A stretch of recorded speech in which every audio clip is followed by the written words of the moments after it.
Hey, fourth grade, it's Mrs. Spears. Today's video is a little different because we're still doing subtraction in this one section of our book. I'm actually going to do the problems on a whiteboard.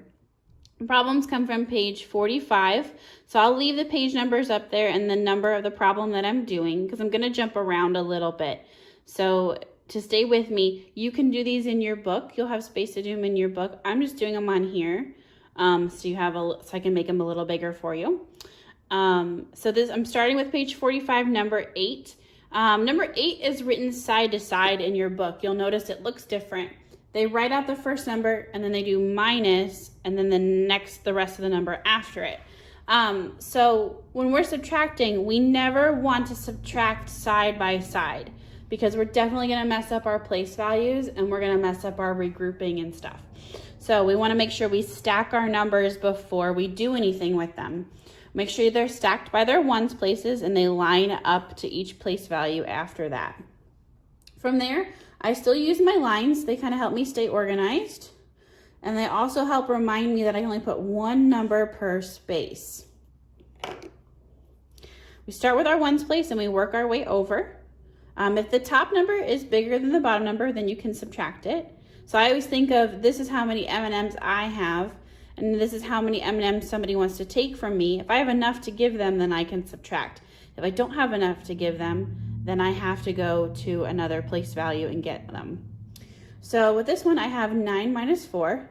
I have enough M&Ms to give to this person. And if I give them 4 M&Ms, I've got 5 left over. Then I go to 0 minus 3. This person wants 3 M&Ms and I don't have any to give them. So I have to borrow from the place value next to it. This place value reduces down by 1, and that 1 gets popped back over here and turns this into a 10. We have 10 minus 3. I can do that now. 10 M&Ms, take away 3 M&Ms. That leaves me with 7 M&Ms. So this 8 no longer exists. It's now a 7. 7 minus 0 is 7. My comma drops down. 3 minus 6, I can't do. I have 3 M&Ms. Somebody wants 6 of them. I have to go borrow some from somewhere. So I go next door. I borrow from that, and I regroup one of these over here, and I regroup it to a 10, which makes it 13. 13 minus 6 I can do now, which gives me 7. 4 minus 5, because this 5 is gone. I can't do 4 M&Ms. Somebody needs 5, can't do that. So I'm going to reduce this down by 1, and then I can turn this into a 14. So even though I had already reduced it down and changed it once, I can change it again. Sometimes when you're doing a lot of regrouping right in a row, you're going to see something like that where you keep changing it. It's okay to just completely cross it out so you don't accidentally get confused. 14 minus 5 is 9, and then 5 minus 2 I can do is 3. So my final answer for number 8 is 397,775. Sorry, lots of 7s there. All right, I'm gonna do number 9 with you next on page 45. So let me erase here and get reset up. It's another problem that's written side by side, which we can't do. And it's especially challenging on this one because these numbers have different numbers of digits. The first one has 6 digits and the second one has 5. So it's really, really, really important that we line things up carefully. If we try to do things side by side and we don't line things up, we're going to make even more mistakes. So I'm going to stack my numbers. So with the first one, it's 258,197 minus 64,500. So I'm going to line up my ones places and work my way back over.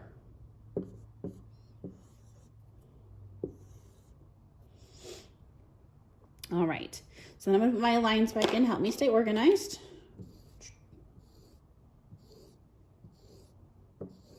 Okay. And then I can start subtracting. 7 minus 0 is just 7. 9 minus 0 is 9. 1 minus 5 can't do because I don't have enough M&Ms to give this person.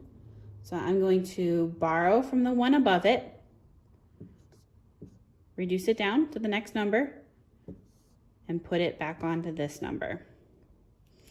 11 minus 5 is 6. 7 minus 4 is 3.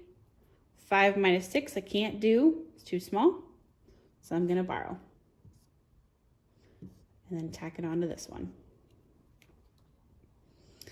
15 minus 6 is 9. And then the 1 minus nothing, because there's nothing here, because this number is shorter, is just 1. The 1 just falls down. And then your commas drop down to where they were before. So number 9 is 193,697. I'm going to do one more regular subtraction problem with you. And then I'm going to do a couple that involve lots and lots of zeros, which gets a little confusing after a while. So I'm going to do one more regular one with you. I'm going to do number 10.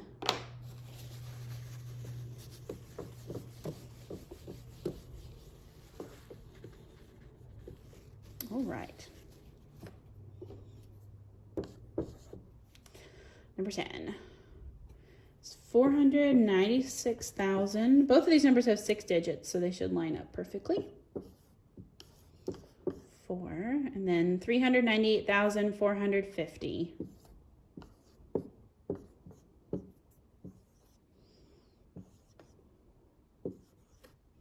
There we go. My ones places lined up. That's good.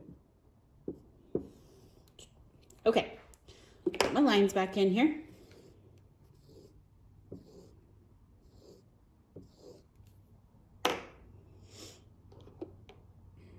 All right, 4 minus 0 is 4. 0 minus 5, ooh, can't do that one. So I'm gonna borrow from the next one. Oh wait, there's nothing there either. Okay, so this is where it gets a little tricky. Gotta borrow from the next place. This one has some in it, this one has some M&Ms there. So I'm gonna borrow from that one, reduce it down by 1 like I did before, but I can't just tack it onto my 4. I can only move one place value at a time. I can't just go back to where I was. So I borrowed 1 from this, I'm gonna put the 1 onto this 0, which makes it a 10. And then I gotta go back to this one because I still haven't done this guy yet, the 0 minus 5. But now that this one has something I can borrow from it to give to this 0. So I'm gonna borrow again, turn that into a 9, because I'm still just reducing by 1. And this becomes a 10. So this is what we call subtracting across zeros, which just basically means when you have some zeros in a row, and then you have to keep borrowing from further and further out. The biggest thing you have to remember is you can't borrow from one place value and hop back to where you were. You have to hop one space at a time. Okay, I'll do some more of these too. So I've got 10 minus 5 now, which I can do, it's 5. 9 minus 4 I can also do, so that's good. 5 minus 8, can't do that, don't have enough. So I'm gonna borrow from this 9. It becomes an 8. This 5 becomes, oops, I ran out of space. It becomes a 15. Because even though I'd already changed this once, the 6 is no longer there, and now the 5 is no longer there either. And that 1 comes over to join the 5. We regroup it back down. So 15 minus 8 is 7. 8 minus 9, can't do that either, so I gotta regroup one more time. 4 minus,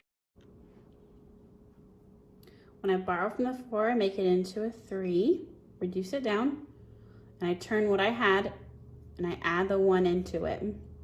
Now I don't add 1 in the fact that I add it to 8. I put the 1 in front of the 8 because I'm regrouping the 10s from the 1 before it. So 18 minus 9 is 9, and 3 minus 3 is 0.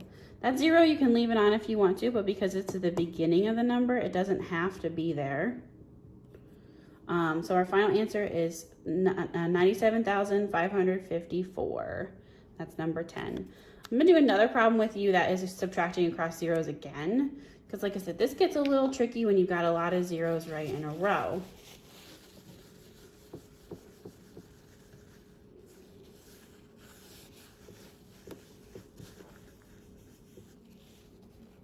I'm gonna jump over actually to page 44, so just across the way. And I'm gonna do number 4 with you because number 4's got a bunch of zeros in it as well. So that's 407,001 minus 184,000. They already have it lined up for us, so I'm just copying it down.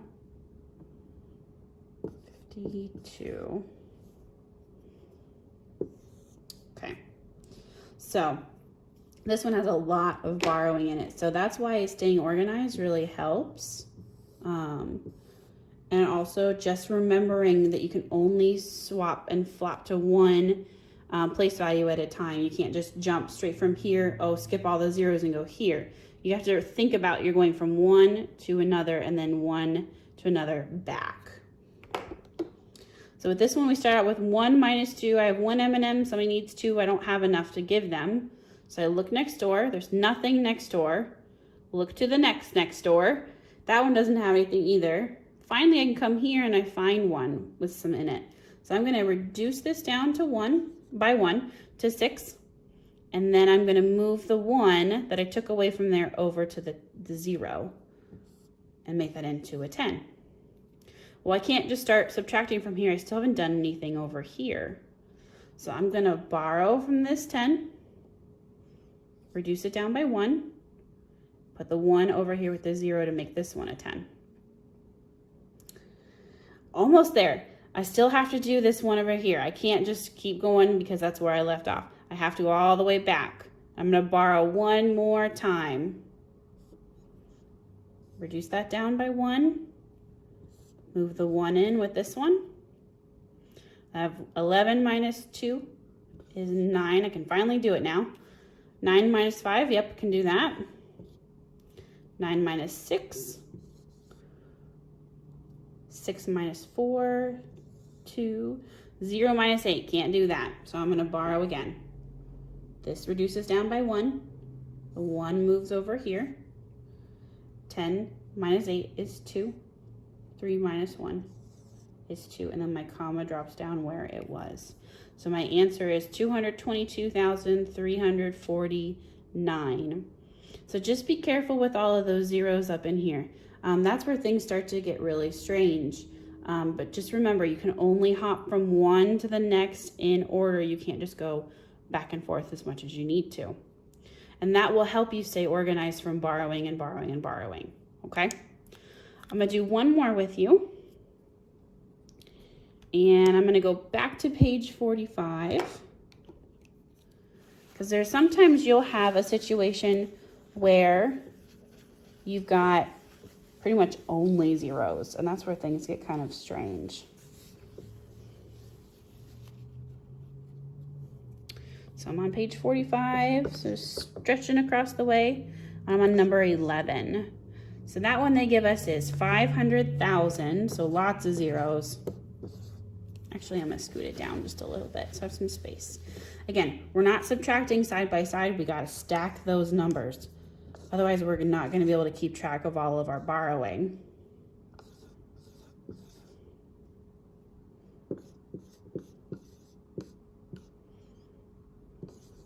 My ones places lined up. Yep, 0 and 9. Yep, that's good. Then I can subtract. Put my lines in.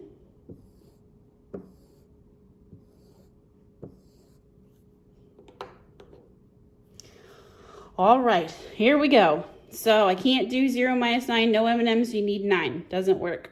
So I'm going to go over here. Nothing in this one. Going to this one. Nothing here. Going to this one. Nothing here. Going to this one. Nothing there. Oh my goodness. Going to this one, finally find something. So I'm going to reduce this down by 1, turn it into a 4. That 1 gets carried over to the back, regrouped over here to make this a 10. But again, I can't go back here and subtract. I still don't have anything up here. So I have to move it gently from one to the next. So I'm going to borrow from the 10, reduce it to a 9. Turn this 0 into a 10. Then I can regroup for this 0. That gets reduced and becomes a 9. This becomes a 10. Same thing, I'm going to borrow from this 10 so I have some to give to this one.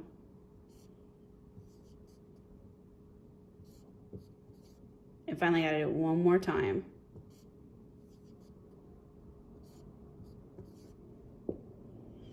Ooh, that was a lot of borrowing, but we got it.